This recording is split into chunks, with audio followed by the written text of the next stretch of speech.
So now we have the Lovers, number 6.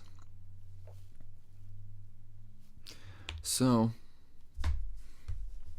obviously, this has to do with the idea of love, and when you pull this card in a reading, very often it is talking about love, marriage, a partner, the idea of two beings coming together, union.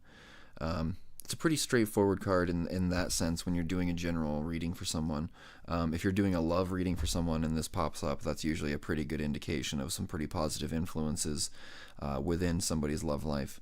If you pull this, and this is what's the significator of the card, the one that's indicating the state of the person who's getting the reading. It could be indicating that, like, hey, the rest of this reading is about your relationship. Pretty straightforward. It's about love. Now on the deeper level of the more esoteric level of spiritual progression that the major arcana goes through, this actually has quite a bit of deeper symbolism, and it doesn't actually have to do with love at all when you get on that level. Interestingly enough, the previous card we had the Hierophant, which is basically the idea of this like master magician, somebody who has really mastered all these skills and his ability to manifest his reality, and is no longer interested in material gains and physical things, and he's basically completely spiritually focused, and realizes that the next step is union, this idea of coming together with another being, with his own higher self.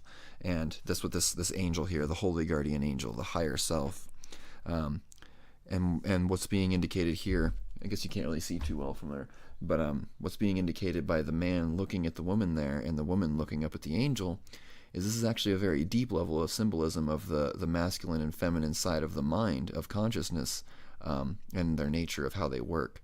You see, because the masculine side of the mind, which has fire behind him, is your willpower. It's your conscious action, the part of you that you are aware of, your identity. It is just your willpower. It's who you are. And then the feminine side is the subconscious. It is the everything else that you're not completely aware of. The part of you that where that intuition comes from, where that inner voice comes from. That's your subconscious. That's the feminine aspect of the mind that is less active and more passive, and holds a great deal of knowledge. We have the snake crawling up the tree of knowledge here, whispering in her ear, like the story of Adam and Eve. So with him, it's basically indicating that the conscious mind here, this male aspect, does not have access to the higher self or the holy guardian angel, the highest aspect of our God selves. It doesn't have conscious access to that. So it has to look to the subconscious in order to get those messages through.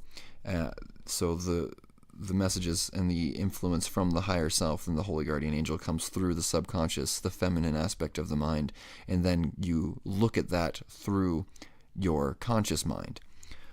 That might be a little bit complicated, and it's usually not going to tie into a reading if that's what you're trying to learn about, but it's worth understanding this concept if you're trying to learn more about how the tarot works and this idea of the progression of a spirit going through its journey of self-realization. So that pretty much covers a pretty general, quick overview of this card.